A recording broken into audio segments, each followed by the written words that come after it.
where no man should go.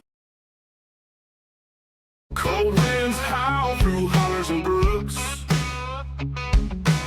whispers of Bigfoot in the way it looks. Myths, monsters, and bullets in the night, under a pale moon, strange glowing light. Truth out there like a blade it cuts. Myths, monsters, and bullets run amok.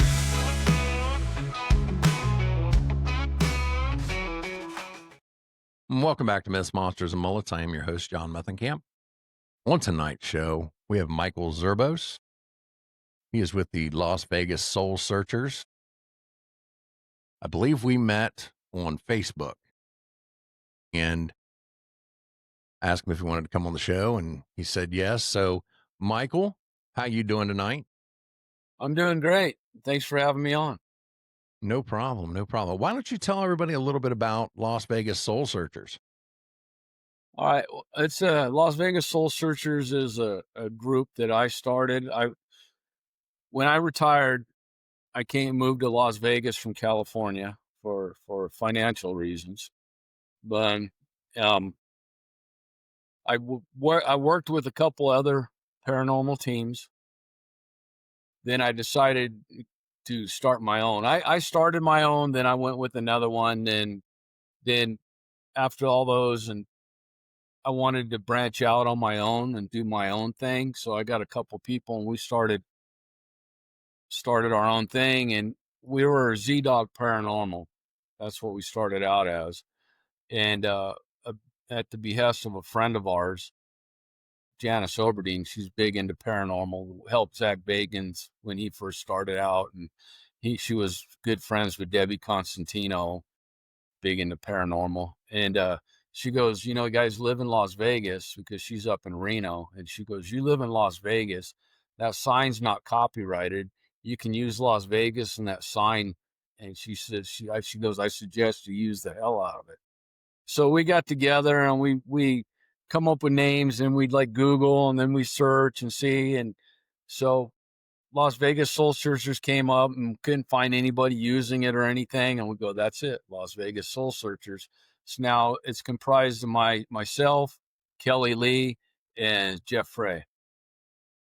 So that's awesome. That's how we started. Noticed on your Facebook that you have an IMDb credit. Just one. Just one. Hey, that's more than I got. Would you like to tell everybody about the movie that's coming out? Yeah, we just, I have a small part. I mean, I no speaking lines, but I'm definitely toward the end of the movie. You'll see me in a few scenes. And it's called, first of all, the director, the film producer is Joseph Kelly. And this is the third film in a series of 3 Clown Motel movies. And they film a lot of it at the Clown Motel in Tonopah, Nevada. I don't know if anybody's familiar with that. But so I have seen that place. Yeah. I'm not creeped out by clowns, but I can imagine anybody that does have that phobia would probably just have a heart attack walking in that place. But yeah, especially if you go into the lobby, it's just clowns everywhere. So anyway, I'm in the Clown Motel 3 Ways to Hell. So that's how we started. I believe they just wrapped up in June. I think production's almost over with, and they're going to have the big Hollywood red carpet premiere in October. So I'll be in Hollywood for that one. That's awesome. Now, is the rest of the Soul Searchers in that movie? No, it was just myself. Okay. Like I said, I hook up with this lady I met at one of the conventions, Mary Kate, and she's like one of the big scream queens in the indie movies in this area. So she's been in the first 2, and she goes, oh, like I said, I'm interested. And she goes, well, let's see what we can do. And we kept in touch. And so she goes, hey, come on, we're going to be out here at this ghost town. We're going to be wrapping it up. I told him you'll be here. So I already had my clown outfit because I use it for Halloween. So Oh, I thought maybe, that's what you wore on Sunday evenings for dinner yeah, or Sunday evening, yeah. So I came up with my own using the play off of my last name. I came up with my clown name is Dr. Slaughter. So it's Slaughter with a Z because my last name starts with a Z. So Dr. Slaughter and is my that's clown's what your character is in the movie is too, is correct? yeah, Dr. Slaughter. Yeah.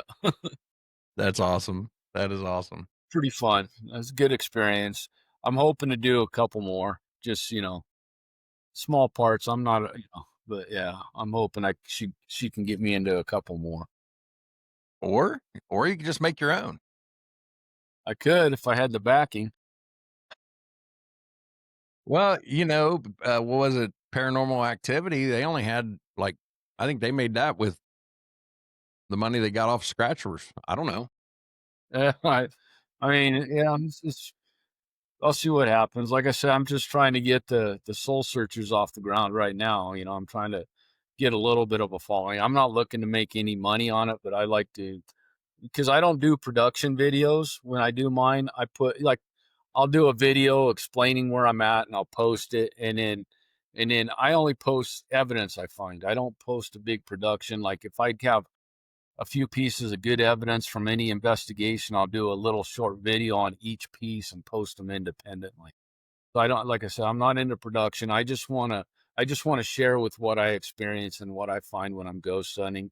And I let people make up their own mind how they feel about it and stuff. And I'm always open to constructive criticism and feedback. I just not into the negativity and the nastiness you get with some of these social media sites, bunch of clowns out there.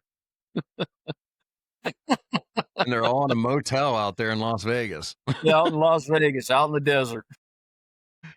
Yeah. Yeah. So normally when people get into the paranormal, there's one event, that one event that, really sparks their interest. What was that event for you? Well, to tell you the truth, my youngest son grew up on Ghost Adventures, and I'd sit there and watch it with him, and I was a skeptic. I'd watch a show with him, and in my mind, just the reactions from some of the cast members, I'm going, "Oh, that's BS, man!" In my brain, because I don't want to harsh my kid's gig. He's still young and he loves this stuff. And when I worked, because I worked I was a federal correctional officer, and then I worked for the sheriff's department, did some time working the jails, most of the time working the jails. And so guys would say they'd had these experiences in one of the units or something like that. And I'd say, oh, you're full of. So I never really believed. So once I retired, a friend of mine, he was retired from another county. He was into the paranormal, already had started doing the paranormal investigations. And so I go, what? I want to find out for myself what this is all about because I watched years of watching the show and I go, I want to find out. So my first real paranormal investigator was my buddy Paul, and it was the Clown Motel in Tonopah. So I was in room 8 and we had just got there. We had just brought our equipment in the room and it was still light outside. We were just bringing in the equipment. Then we're going to go get something to eat. I put my hand in my pocket and found some trash in there. So I walk over to the trash can on the far side of the room just to throw the trash away. All of a sudden I walked and I felt like I smacked into a ball of energy because I got like my jaws just started tingling real bad down the side of my jaws and the hair on my arm and this was the first time I've ever experienced anything. So I turn around and go, Paul, I go, look at this. The hair on my arm is standing up, my cheeks, I feel like they're going numb and stuff. You go, what's going on? I just felt like I walked into some kind of energy right here. So that was my first real experience. And then that night when we're actually doing the investigation, we set up the SLS camera on that area, and there right above the trash can and the sink was a mirror, and we had what appeared to be figures popping in and out of the mirror all night long like it's some kind of portal. And it wasn't mapping anything around it because they were coming in and out of the mirror. It looked like one of them looked like he hurtled right back into the mirror. So I feel like I did walk into something, because all the evidence shows there was something going on right in that area of the room when we investigated. That was my first real experience, and that is why I was intrigued to go further and keep going. And then the Jamestown Hotel was a really bad experience, and I will never go back into that place. That was I've m- never those. heard of the Jamestown Hotel. What can you give us some It's in backstory on that? Jamestown, California, and people can go in there and not have a problem, but for some reason, when I go in there, because I've been in there twice, the first time, I don't know what happened. The video's on my YouTube and my TikTok. So just look up the Jamestown. And the first, it was a 2-night investigation. This hotel's only 8 rooms, and the group I was with, we rented out all 8 rooms, and we had full reign of the hotel all night. And it's an old 1800 hotel. So the first night, went down in the basement with a bunch of other guys, 3 or 4 other guys, and we went down there and were investigating. Nothing really going on, and but I sensed something down there, but we didn't really get any evidence. So the next night we're doing our investigation. Everybody's going to go sit down. We're sitting down in the bar area talking. I go, I'm going to go down the basement by myself. So I went down to the basement by myself, and there's 2 sides. The left side is a room where the wine cellar is, and then the other side is a bigger room, and in the back corner there's a big walk-in reefer. And in the back of the reefer, there's a space about, I don't know, two people wide that you can walk all the way back in the far corner. And so I go, it's dark down there. I'm by myself. I go, I'm going to go walk all the way back in the darkest part of this basement. And I start walking back there, and I stop dead in my tracks. I'm thinking like, okay, maybe I shouldn't go back there. It was like something telling me I shouldn't go back there. So, and like I was brand new, didn't have a lot of time under my belts in paranormal investigating. So I thought, I'll brush it off. And I walked back there, and that's basically all I remember. And next thing I know, I'm waking up upstairs in the bar, and these gals standing over me, and I'm looking around, and I don't remember any of this. And you can see me looking around, and I didn't know where I was. And then all of a sudden, toward the end, I hear Paul going, Mike, are you okay? Mike, are you okay? And after I hear that, I turn and I look and I go, what the F just happened? Because I had not a clue. So, yeah, How did you I get? How don't did you know. get upstairs? I don't know. I must have walked back up there. I don't know. All I remember is being down in the basement, feeling like I shouldn't go back into this area. I went back in this area. I went back upstairs, and I was waking up upstairs. I don't know how I got from point A to point B. I remember going down in the basement, and I remember waking up in the bar area. And so I don't. And then after that, the gal I was with, she posted the video on her TikTok, and it got like 300,000 views. Holy cow! The producers of Ghost Adventures. Hold on. The producers of Ghost Adventures called me. They got a hold of the video somehow from TikTok. And this was like a year after the incident. And they go, hey, we're thinking about doing this. You think you would want, because it's in California. It's where I grew up. It's just above, about 30 miles down the road from where I went to high school. So I said, yeah, I'll come back. And they go, okay, when we set it up, and I never heard anything back. And then 2 years later, they're calling me and say, hey, we're going to go to Jamestown. Do you still want to come up? And I say, yeah, I'll come up. So long story short, I went back up for the Ghost Adventures. As soon as I walked into that building, I didn't feel comfortable at all. And when Zach was interviewing me the whole time, I guess he saw that I wasn't right. So he asked me if I wanted to go downstairs, and I'm going, well, I don't really want to, but I probably should, because I got to know why this place affects me like it did. So that's, I don't know. It hasn't aired yet. I don't know Okay, I don't know if or when it's going to air. So I'm not going to talk a whole lot about what happened in the show, because I don't know exactly how they're going to edit my part out or so. So when it right. airs, look for the Jamestown Hotel on Ghost Adventures, and we'll both watch it together and figure out how it turned out. Yeah, you can't really talk about it. Probably, and you probably signed something. saying I you did, can't but talk too much about it. it was supposed to be in last season. They only aired 6 episodes, and it wasn't one of them. Now they're doing house calls right now, so I don't know if it will ever air. But Okay. my buddy's he's keeping track of it. And he tells me he will tell me if it airs or not. Okay. Okay. Well, when it does, maybe you can come back on and we'll talk about it. Definitely, definitely. Because I worked at Zach Baggins' haunted museum for a half a minute, about 8 months, 9 months. So Really? yeah, I worked security at the museum there for about 8 months. But when I say security, we're kind of like a guest greeter, signing them in and stuff.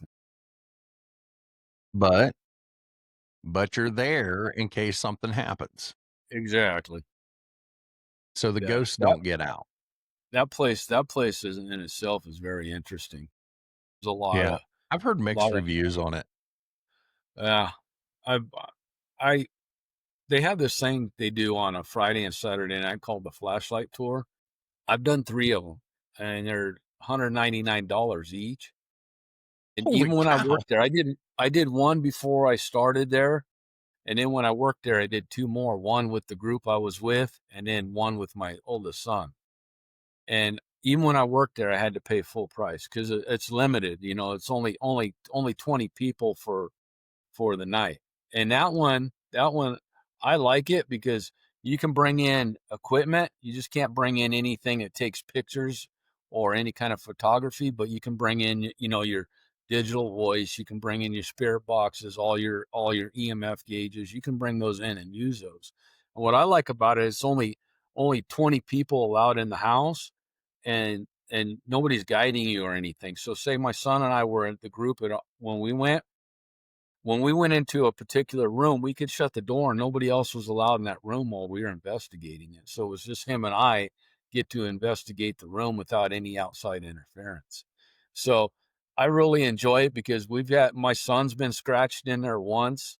We got a great spirit box. When the first time I went was with my son, we went into the serial killer room, and I had no idea where we were because it's dark in there. The only lights are the exit signs and a couple night lights in the hallway. So we're in there and had the spirit box going. We shut the door and you can't see anything around you. So we got the spirit box and we're asking questions. And then clear as day, no mistaking, like a long southern draw, you hear right across the spirit box, you see. And I turned to my son. He's just standing right there. And I go, did that just say Gacy? And he goes, yeah, it said Gacy. And he turns on his flashlight and he shines it at me. And he goes, Dad, turn around. I turned around and my back was about that far away from the John Wayne Gacy display. Holy cow. Yeah. So I'm got chills and everything. I'm going, wow, man, that's crazy. So it's an interesting house, man. And there is a lot of energy. What would you say is your favorite piece of equipment to use? I have a paralantern, and I seem to get intelligent responses with the paralantern. You don't get words or anything, but you can sit there and ask questions like, "Hey, is this you? Were you here?" And it'll start going nuts. And then, you know what I'm saying? So you can communicate through that. And I've had a lot of positive communication just through the paralantern. So that's one of my favorite pieces. Then I'm a big EVP guy. I like the digital voice recorders because I mean, when you got 2 people in a room and you're each asking alternating questions, and then you get a third voice and there's no outside noise or anything, how do you explain that? You know what I mean? Right.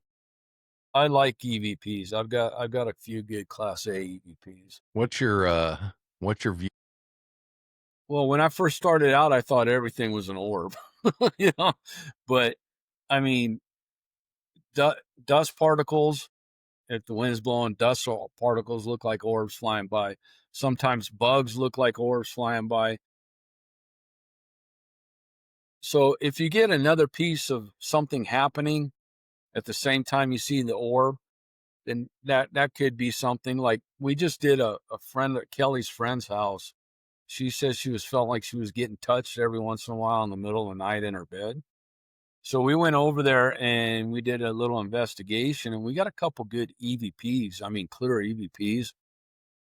Then I had my camera set up in the corner of the room, and we were out in the hallway where all the equipment was talking. And then when I went back to review it, you see, I have a bell, like the parabell, and I had that sitting on her nightstand. And then when I went back to review the video, you see this orb come flickering out bright as heck. Then it kind of runs across or flies across the bed. You can hear the bell like click, and then you can see it shooting off into the bathroom. So I don't think a bug or a piece of dust is going to go activate the bell. You know what I mean? So, but this thing was a clear orb, and it went in the direction of the bell, flew by the bell. You hear the bell not ring, but you hear, like, when you do it quick and it like taps, you hear the tap, and you can see it shooting off into the bathroom. So if you get another piece of evidence with it, then, but sometimes a lot of things look like orbs. You know what I mean? It's hit and miss. People interpret sometimes. I don't know. It's hard to explain, but not everything you see it looks like an orb is an orb. If you have I another agree. piece of, if I you have agree. another And I piece think of, that a lot of the paranormal shows, they don't, a lot of people don't realize that when you go on a ghost hunt, paranormal investigation, whatever you want to call it, it's a lot like fishing. that's that's the same line I use all the time. I want to give a quick shout out to Elite Mounts in Salina, Ohio. They make top-notch 100% American-made tool organization gear that fits just about any brand of handheld power tools, batteries, and chargers, along with other specialty mounts for your home workshop needs. You can check them out at elitemounts.com. And the guys over there were nice enough to offer a 10% discount for all my listeners. Just use the code Bigfoot10 at checkout. Enjoy the new episode format thanks to Elite Mounts. Yeah, you're not going to get, you're going to come into some places where stuff just happens all night long. Popping, and then other nights, you're going to go in there and you're lucky if you get a nibble. Exactly. And I think a lot of times these ghost hunting shows, because there's so little that's happening, that's the only thing that they have to show for spending a whole night in this place and spending all this money. So they do kind of hype up the orbs a lot. I think that's just my opinion, but I think it's just because they don't have anything else to show. So you notice in a lot of these shows, like, okay, there'll be this one thing happen. They'll get a couple EVPs, and then the rest of the show will be, well, you see this orb flew into his ear while I was talking to him. Well, did it really? Because there was nothing else, like you said, that indicated that there was anything going on other than the orb. So yeah, that's just my opinion. I like to have like something that it'll like we're at the Omen House in Beverly Hills, California. That's David Omen's house, and that's right there on Cielo Drive, just not even 30 yards from the front gate of where the Sharon Tate was murdered by the Manson family. So his house is pretty active, and I was in the middle of the bedroom on the third level below because the house goes down instead of up, and because it's built on the side of the hill. And I was in the middle of the room, and my K2 is just going nuts. And I said, Kelly, look, the K2 is going nuts. It got kind of cold, and when I reviewed the video, right after the K2 died, an orb appeared to fly from where the K2 was in my hand. So, I got the K2 going off, and then it dies, and then the orb shoots away from it. So, was that an orb? I don't know. You know what I'm saying? So I like to have other things that coincide with the vision of the orb, like the bell ringing or the K2. And even Kelly, a while back, she did with her friends, she did the Palomino Club, and the oldest strip club in Vegas. And they investigated it, and they had a bear leaning up against the pole, right?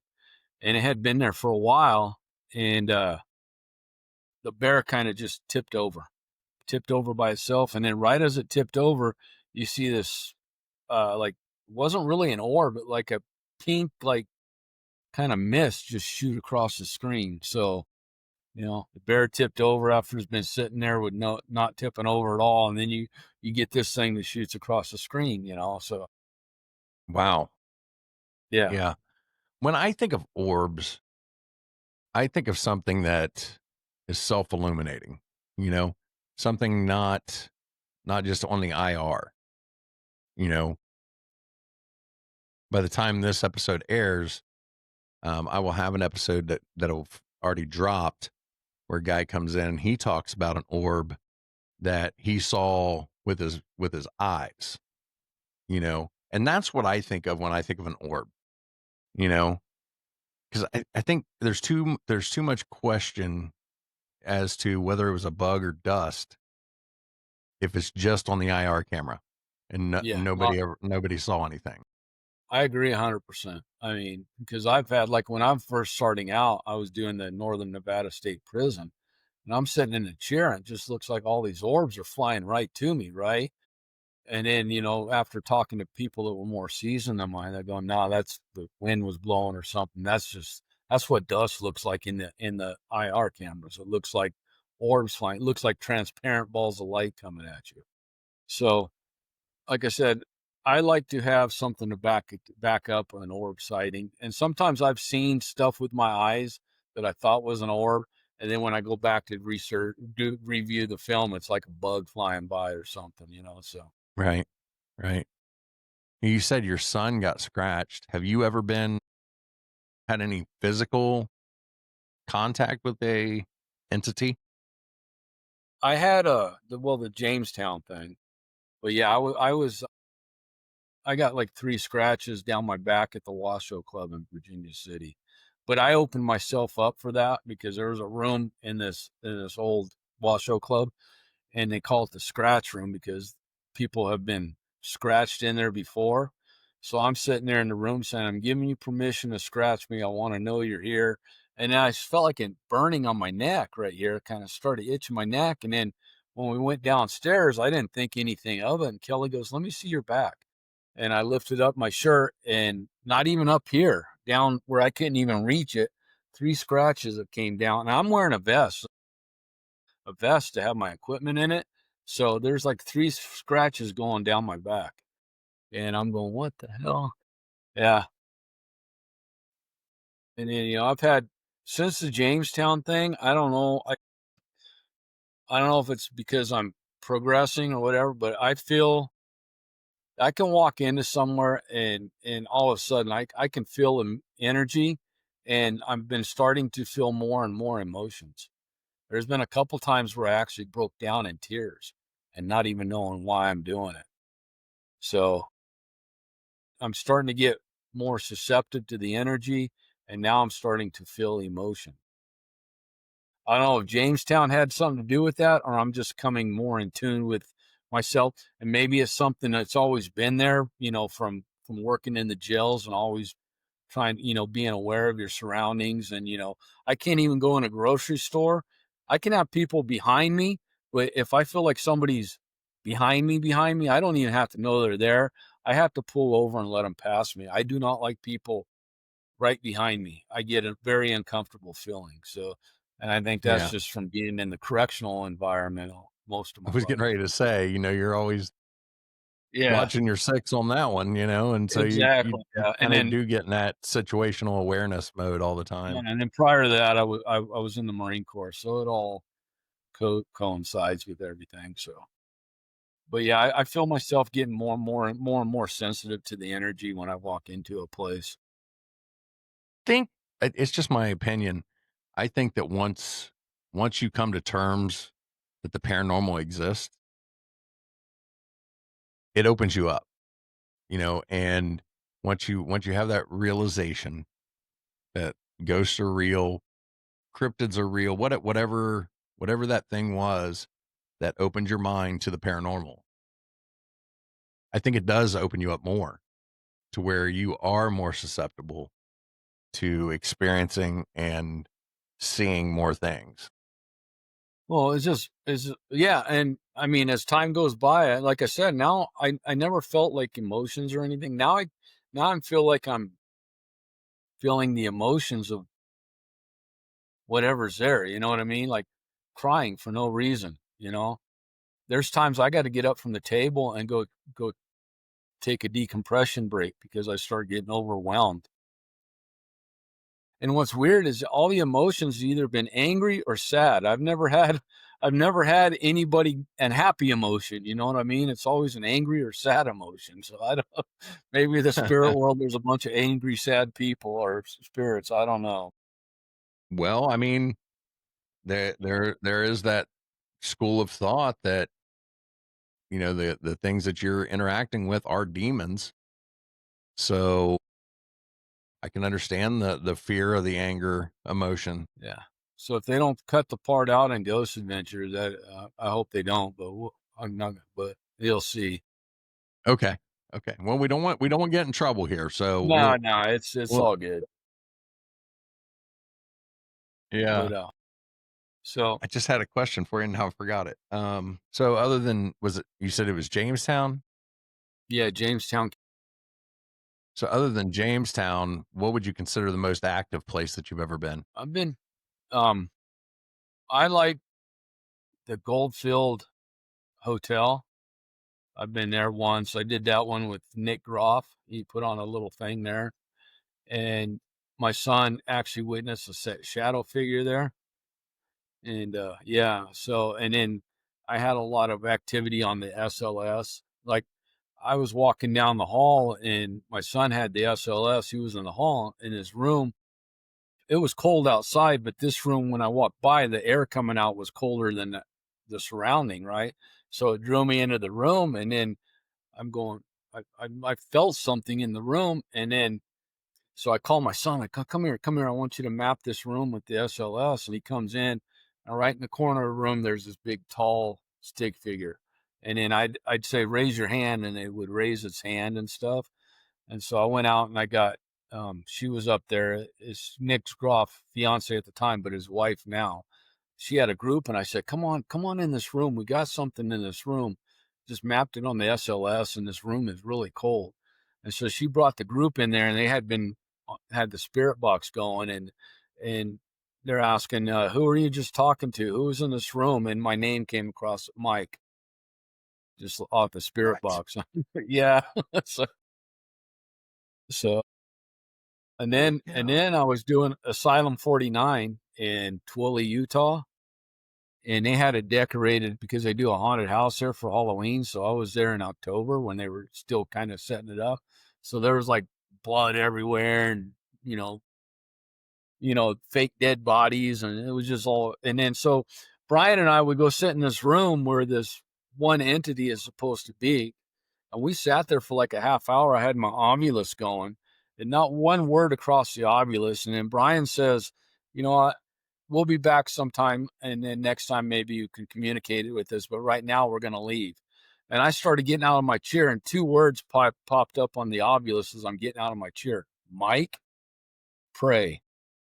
And I said, Mike, pray. And the girls are walking toward where we were from the hallway. They heard it because it's an audio response plus visual. And I said, Brian, I'm out of here. I'm not hanging around in this place, man. It's telling me to pray. Peace out, man. So I walked out of there. How do you feel about the Estes method? Kelly likes the Estes method, so we actually use it quite a bit.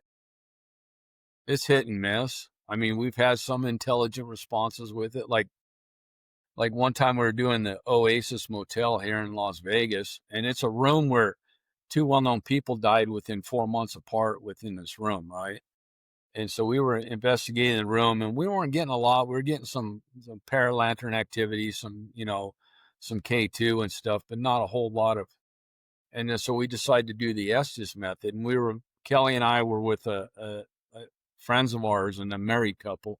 And so the wife puts on the headphones, and she goes with the spirit box and goes sits in the bathroom, right? And we're out here, we're out in the main bed area being silly, right? And I don't know how, but we got on the subject of breasts, boobs. And so the husband asked, so is one boob different than the other? Or no, is one one boob the same as the other? And she hadn't said a word, right? And right after he asked that, you hear her shout out, "Yes!" Right after he asked that. So I actually have that audio on my TikTok and YouTube, but it was funny because, by the end of the night you start getting silly. But yeah, Yeah. she had the Yeah. headphones on and she was in the bathroom, and when he asked about one boob the same as the other, it was like, yes. So Kelly really likes Obviously, it. they've never seen real ones then. Yeah. I might That's cut that, but probably yeah. not. It was pretty funny. Like I said, the audio is out there. You got to listen to it. It's pretty funny. So it's hit and Check it miss. out. I think it's a useful tool if the person is actually got the headphones on and not trying to listen to the questions. So you can get intelligent responses. We've gotten intelligent responses from doing it. So I'm not as I've done I'm it not as one time. I'm not as big into it as Kelly, but that's like one of her favorites. So I Yeah, I went did out. it one time, and I'll send you some video from that. See what Okay. you think of it. It was pretty wild. It was, yeah. But we're not talking about me tonight. We're talking about you. No, it's fine. Talk about whatever you want to talk about. But That's yeah, right. Damn so it, it's my show. the church. So how long have you been in Las Vegas? I'm working on 6 years here. 6 years. Yeah, I retired in 2019, so December will be 6 years. Okay. I don't know if I could. I don't know if I could live in Las Vegas because you said you moved for financial reasons. I'd be broke in Las Vegas. I don't. If I go down, I set a limit for myself. I'm going to put $40 in this slot machine, and I don't go all the time. I may go once or twice a month, but if I put $40 in and it hits to 100 or 100, if it hits anything, I quit. So I'm cashing out. So You if I got lose the 40, you got way then more if self control than I do, my friend. then if I lose the 40, if I win anything, I cash out. If I lose the 40, I'm out. Yeah, that's So good. That's good. If yeah, I go and into a casino, I have to leave my wallet in the car because I got to take my ID and whatever money I'm willing to lose, and that's it.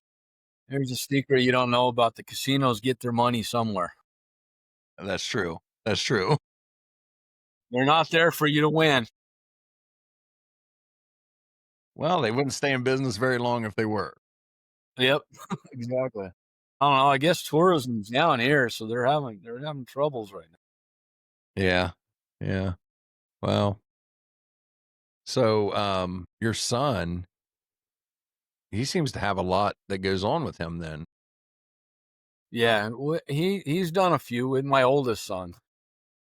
My youngest son was there the first day at Jamestown, but when I say my sons, you got to understand, one's going to be 29, the other one's going to be 35 because I'm an old man.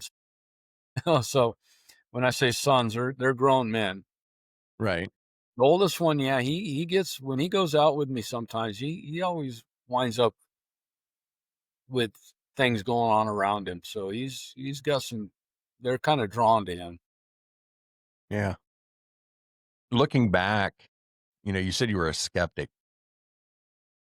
A lot of times when people have their eyes open to the paranormal, they start looking back and thinking, there was that one time. Did you ever have that moment? I can't say that I did. I mean, there's times I look back at some of the units I worked at night when everybody's asleep and it's quiet, and you hear or you see something and you're not sure what you saw. So I look back and I kind of second guess because, were these guys I worked with telling me the truth? Was there really something to this? So, and especially the old jail where I first started, it looks like the old jail looks like Alcatraz. It's tiers and bars, old school, because it was built in like 1950, and so that one it's closed now, and it's still standing. I'd like to go back and investigate investigate that, but I've tried, and the county's not really open to it. So, but yeah, I bet you I can get. There's a whole bunch of energy in there because that's the jail where you've heard of the Scott and Lacey Peterson case, right?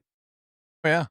Yeah, he was one of our inmates when he first came in because I'm from Modesto, Stanislaus County, where matter of fact that their house where he supposedly killed her is only a couple miles from the actual downtown jail.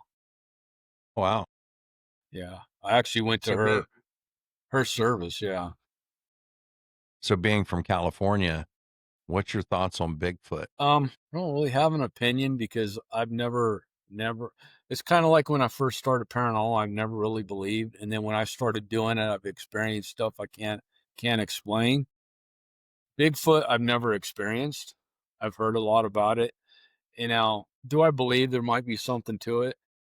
Yeah, but to have an opinion on it, I have to experience it. Like UFOs, do I think they exist? I think the possibility is high, but I've never had a UFO experience. Not like the paranormal, where I've had tons of experiences I can't explain. So I keep my mind open to it, but until I actually have my own experience, I don't really have an opinion on it. That's That fair. makes sense to you. Yeah, that's So, fair. do I judge people for what they say or how they feel? No, because everything I can't say no because I don't know myself, so I can't try to disc you on the experience you say you have. Now I can Right. try to the paranormal, like some of these shows, I can try to in my mind to try to debunk it and explain it, but that's still not taken away from what they thought they saw. It's just me trying to reason what they saw. So, like I say, I'm not anti Sasquatch or I'm not anti UFO, but I'm not sure. I guess that's a better answer. I'm not sure about it. That is a very fair answer. I've never seen Sasquatch myself. I've had some different things happen that could possibly be related, but I've never seen one myself. Do I think they exist? I think there's a good possibility just because there's too many people who have experienced them, but I can't be 100% sure until I see one myself. So, Well, that's so the I, same I, way. I understand what you're saying. I'm the same way with UFOs. I mean, people have had all these experiences. I've yet to have one. I'm not going to say they're lying because there's a good possibility. Let me put it this way. We can't be the only life form in this great big universe. We can't be the only little planet to sustain life on this never ending universe. There's got to be other intelligent life forms out there. That's how I feel about that. Well, the odds would say that there has to be, There but has to be. going back to the Las Vegas thing, the house is going to take that bet. I can tell you that. Yeah, definitely. So if I ever have because I was just out, I took my motorcycle, a big, like, almost a 400-mile run. I went out to Rachel, Nevada, and that's right there where the road is, the back gate of Area 51. And so I took, it's called that like 120 miles of called the Extraterrestrial Highway. I rode that on my motorcycle. So I stopped out there at Rachel, and that's the only thing in this 120 miles, and that's where they had that storm Area 51 thing going on. Yeah. I knew I'd heard of that before, and I was like, where have I heard Yeah, that? Yeah, that's yeah, where it was. yeah. So Wow. Well, Michael, I tell you what, you got some pretty good stories, appreciate it. and I'm looking forward to seeing you in the clown movie. Yeah, the Clown Motel, Three Ways to Hell. Just it'll be toward the end, like when so. But you'll Right. see. You'll look for Doctor Slaughter in the credits. I definitely will, because I have a feeling this movie is going to end up on Tubi, and that is my favorite place to watch independent Okay. horror. Well, yeah. Keep in touch, and when the movie comes out and the Ghost Adventures, if that ever comes out, we'll come back and talk about it. Absolutely. So why don't you tell everybody where they can find you? Yeah, I'm on Las Vegas Soul Searchers on YouTube and TikTok, and also on Facebook. Just look up on Las Vegas Soul Searchers. Awesome. I'll put those links in the description. Yeah. And Michael, it's been great having you on the show. And I enjoyed myself. Thank you. Absolutely. And if you've had a paranormal encounter you'd like to share, you can email me at mythsandmullets@gmail.com. Until next time, I'll talk to you later. Gotta go. Once again, thanks to Elite Mounts for the new episode format. If you like this format better than the way I was doing it before, where we do the housekeeping here at the end, let me know in the comments. Make sure you're checking out all the descriptions on all my videos. Down below, you're going to find a list of all my favorite podcasts. Nevermore Hollows, Drunken Cryptids, Chumming with the Spirits, Ghost Gossip. So many great podcasts. I like them. I think you're going to enjoy them. Give them a listen. Myths, Monsters, and Mullets is proud to be a part of Midnight Realm Radio. It's an internet radio station featuring podcasts from the paranormal to true crime that runs 24 hours, 7 days a week. You can find a link down below in the description. I really do appreciate all the support I've been getting over the last couple months. If you haven't yet, make sure you're hitting that subscribe button. Like, comment, share, tell a friend about the show. That's the only way we can continue to grow. And once again, if you have a paranormal encounter you'd like to share and you'd like to be on the show, you can email me at mythsandmullets@gmail.com. Good night, everyone. Shadow in the pines lurking in the dusky air. Bigfoot stomps through the woods like he don't care. Lights in the sky flash green then blue. Aliens descending with a secret or two. Whispers in the breeze, cold fingers down your spine. Ghosts in the graveyard, twisting through time. Eyes wide open in the dead of night. The myths and monsters give them one hell of a fright. Oh, Myths, Monsters, and Mullets podcast, spinning wild tales of a future and a past. Hosted by John Methenkamp's fiery soul. He takes us where the wild unknown flows. Oh, Myths, Monsters, and Mullets podcast, spinning wild tales of a future and a past. Hosted by John Methenkamp's fiery soul. He takes us where the wild unknown flows. Down by the bayou, you hear a raspy growl. Swamp gas glowing as the coyotes howl. A UFO